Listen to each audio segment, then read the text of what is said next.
Indefinite Infiltration. Written by my beloved canned panzer. The day is here. Lorm Calliopas stepped onto the fire step and peeked over the trench walls to scan the surrounding field for signs of movement, but there were only plains as far as the eye could see, and without any hint of the changeling advance in the familiar chill northern winds, it was shaping up to be a perfect day. That bothered Lorm. What's wrong, Goldie? Lorm glanced over to Bright Smiles, an amber-colored earth pony who used to be a dentist before the war. She had enlisted as a medic and wore the standard green fatigues of the equestrian military, with the addition of the medical satchel. Her helmet was missing, and without it, her brown and red-striped mane fell free over her face, covering one of her bright blue eyes. Propped up against the trench walls was her rifle, something any officer would have thrown a fit over. She frowned as she watched him poke his head over the wall, her eyebrows pitched together. Not wanting to worry her, he hopped down from the fire step and gave her a smile. I'm fine, Bright. It's just that I was expecting more action when I enlisted. Her lips puckered to a pout as she stepped down. You're too eager to get shot at. Lorm snorted. Well, we did enlist to fight bugs. You enlisted to fight bugs. I enlisted to make sure none of my friends got hurt. I just hope I don't have to end up having to patch you up after you get yourself hurt. She punctuated herself by jabbing a hoof into his chest, making sure the point got across. Ah, you care about me. Lorm chuckled, wrapping a foreleg around Bright as she rolled her eyes. Don't worry, Bright. Believe it or not, getting shot is not on my to-do list. Could have fooled me. She huffed, before a smile crept over her muzzle. Hey, do you want to hear what happened to Sunspot? That piqued his interest. Sunspot was the machine gunner for the emplacement in the bunkers that supported the trench line. Shoot. She glanced around conspiratorially before leaning towards him and whispering into his ear. He forgot to connect the water to the MG during this morning's fire exercise. Lorm smirked. Really? Her mane bounced around her face as she nodded. Yep. And if Quick Check hadn't noticed, he would have melted the entire barrel. Quick was so mad that he forced Sunspot to run up and down the entire line 3 times before giving him toilet duty. Lorm laughed, but silently cursed himself for another failure. Once again, a plan of his failed, and the advance was due to arrive that day. He was officially the worst infiltrator in the Heer. He was confident that no other changeling ever had such a long streak of bad luck. Anything he sabotaged would end up replaced or repaired within a couple of days. The worst example was when he blew up the artillery piece while the artillery company was at mess hall, and 3 days later, a brand new, improved one sat in its place. He halfway considered shooting himself for being so incompetent, but Bright had noticed his despair and made it her mission to cheer him up. She cheered him up a lot. He had seen the pony's cutie mark, a sparkling cartoon smile. A couple of times, it was their company's turn to go bathe in the river, and while it seemed fitting for a dentist, he sometimes wondered if her special talent extended past cleaning teeth, with how often she would cheer him up. Even after a catastrophic failure that would put him on the firing lines for suspected treason, it was absurd. It was baffling. She, a pony soldier, provided emotional support to a changeling infiltrator. Even if she wasn't aware of it, it went against everything he was taught, and yet... Hello, Equestrian the Golden Hoof. Come in, Golden Hoof. A hoof waving in front of his face snapped him out of his thoughts. Seeing that he was paying attention, Bright's hoof was replaced with her smiling face. Good, you're here. You zoned out on me. He waved his hoof dismissively. I was just thinking about something. Really? I didn't think Sunspot almost wrecking an MG was that thought-provoking. She giggled. He rolled his eyes and found his gaze wandering over to a nearby muddy puddle, still clear enough to show Lorm in his reflection. Staring back at him was his primary disguise, a gray unicorn with a golden mane, and, if he wasn't wearing his fatigues, a golden horseshoe on his flank. One of the most common ways to find a changeling spy was to make them act out of their special talent. Usually a changeling couldn't perform to the standards expected from their cutie mark, and they'd be detained, interrogated, and discovered. But Lorm claimed that his cutie mark showed just how lucky he was, and as long as he kept an eye out and used subtle magical manipulation, he could keep up appearances. His heart nearly stopped as he saw a new set of legs coming from his back in his reflection. While he wasn't the best saboteur, he could at least maintain a proper disguise. He turned his neck to see the glaring flaw in his disguise for himself, only to catch the sight of Bright's smiles midair as she pounced on him. "Eek!" he yelped in the most unstallion-y way. Bright had jumped onto his back and wrapped her forelegs around his neck, rubbing her cheek into his. Stop ignoring me, you jerk! He stumbled around, trying to keep himself from falling over. "Hey, get off, Bright, I'm gonna..." Lauren was cut off as one of his hooves slipped into the mud, almost sending both of them into the puddle. Nutty managed to catch his balance at the last second, and it saved them from explaining to their officer why they needed an emergency trip to the river. After that, much to his relief, she slipped off his back. "Celestia, Bright, don't surprise me like that," he said as he shook the bit of mud off his hoof. She sat on her haunches and crossed her forelegs. Fine, but stop zoning out. I want to talk to my friend, not a brick wall. He shook his head, but sat directly in front of her. "All right. What's up, Brighty?" He eternally winced at using the pet name, but it made her smile, and he liked it when she smiled. It always made his heart flutter. He needed to get that checked out. She scooted closer to him, still smiling. Wanna play cards? He frowned. All that, and she just wanted to play a game of cards? Sure, why not? It's not like anything is happening today anyway. She kept up her smile and finished a deck of cards out of her satchel. Why did she keep a pack of cards with her medical supplies? He had no clue.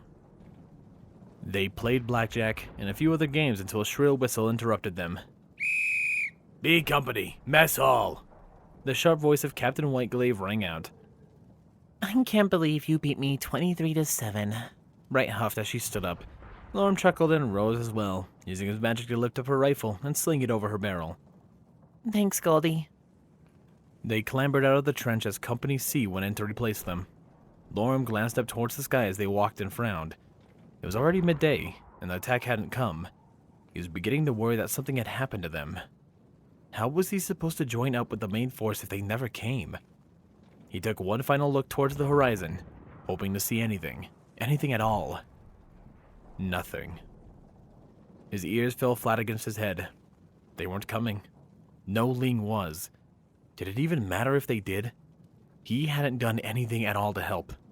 Tartarus, you could argue that he hurt more than he helped. The brand new shiny artillery piece wasn't just for show. It would rip apart any Ling hit by it. He was a failure through and through, and knowing that just made him want to cry. But he couldn't. He was in the middle of hostile territory, surrounded on all sides by ponies that wouldn't hesitate to shoot him if they found out what he was.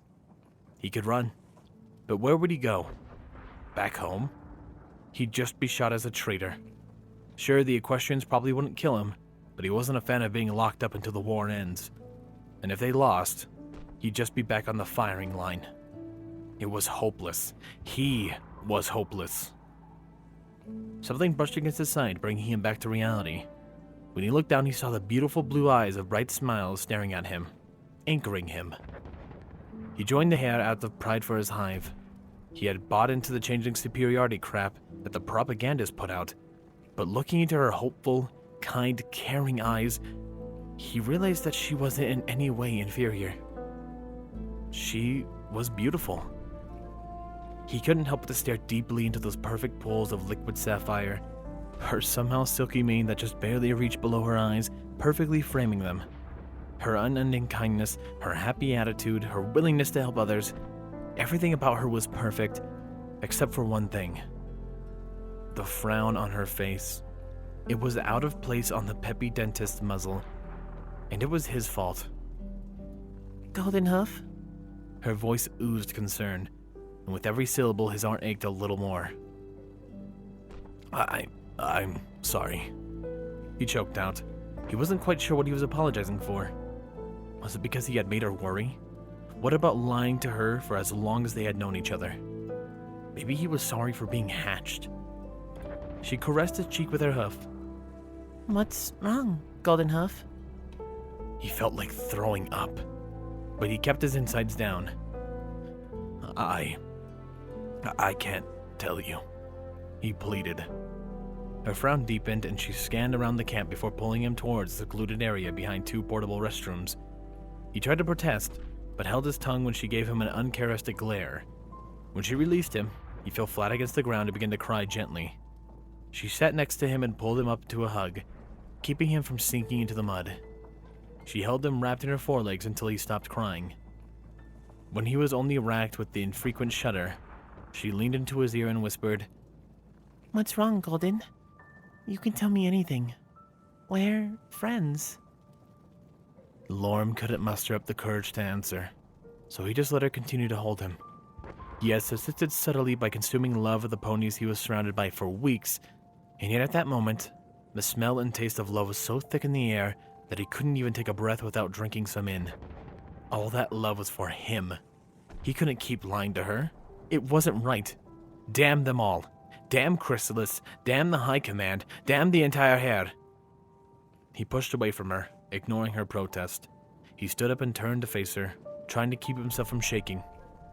Her brow furrowed as she watched him, and once again felt his stomach turn. But he steeled himself and allowed the green flames to burn away his disguise. Standing there, he wanted to die. The sun reflected brightly off his shiny carapace, and the chill wind blew through the holes on his legs. He had never felt so helpless in those few seconds as he watched Bright Smile's mouth hang open as she processed the revelation. His legs trembled as he awaited her reaction, as he awaited her to aim her rifle and shoot him dead on the spot. For her to smile? She smiled at him. Her surprise hadn't transformed into anger or fear, but a smile. It was too much for Lorem, and he fainted. He awoke to a soft humming coming from above him. Opening his eyes, he saw Bright Smiles hanging over him, her eyes closed as a calm breeze blew through her mane. After listening for a moment, he realized the soft, sweet tune was coming from her. Lauren couldn't help but to smile as he looked up at her. Noticing movement, Bright glanced down at him. You up, Goldie? A smirk crossed her muzzle. Although that isn't your name, is it? She pulled him up. I guess introductions are in order. Hi, I'm Bright Smiles of the Equestrian Army. Bright extended a hoof for him to shake. Still confused, he decided to go along with it and shook it. Lorem Calypsis of the Changeling here. She giggled, confusing him more. You have a funny name, Lori. You aren't going to kill me? The pony shook her head and gave him a soft, comforting smile. I already knew. He stared blankly at her as he processed what she had said. She already knew? How? I had my suspicions that something was up when I caught you cheating when we played poker with Sunspot and Rapid Strike. And then I saw you sneaking outside your tent a few days later, and I followed you. That's when I saw you transform. Another reason he deserved to be on the firing line. I was shocked. I thought about reporting you to the officers, but I didn't want to see you hurt. His head sagged. Even after finding out he was the enemy, she still cared about him. You should have shot me. She scowled. I would never do that. Why? Because you're my friend, changeling or not. He started shaking again. As he tried to suppress his sorrow, Bright noticed and quickly wrapped him up in her forelegs, her forehead resting against his, and he stared into her eyes and saw no hatred, no fear, only love. She loved him. Not only could he see it in her eyes, but he could taste it. It never went away. Even after he revealed himself to her, it still clogged the air and filled his lungs. He hugged her back and leaned into her ear and whispered to her, I love you. Bright Smiles. She pulled back, and he almost had a heart attack until he saw her beaming back at him with her big, bright smile. I love you too, Lorem. He couldn't find the will to care about the attack. He may have been a terrible saboteur, but he found something better, someone better. So what if she was a pony? She treated him better than anything he'd ever met. It was funny. He was starting to sound like Thorax. But maybe that wasn't such a bad thing. There we go. A request from the love of my life Trex, aka Canned Panzer, and I have no problem doing it because I am extremely biased and I do not hide it. Also, what I am biased against are my wonderful Patreons because I love them as well. Thank you, Chase the Master, HKH4 aka Texture, The Animated Ghost, Solus, Mark the Wolf, Stu Hex, and of course a large thank you to Silent Titan. Seriously, you guys are amazing, and I appreciate your support so much. If you want other ways to support me, well, your viewership is more than enough. However, leaving a like and comment down below does help. And also checking out our Discord or Patreon if you're interested in either saucy content or joining the community. Anyways, this has been Firehearth. Have a wonderful day.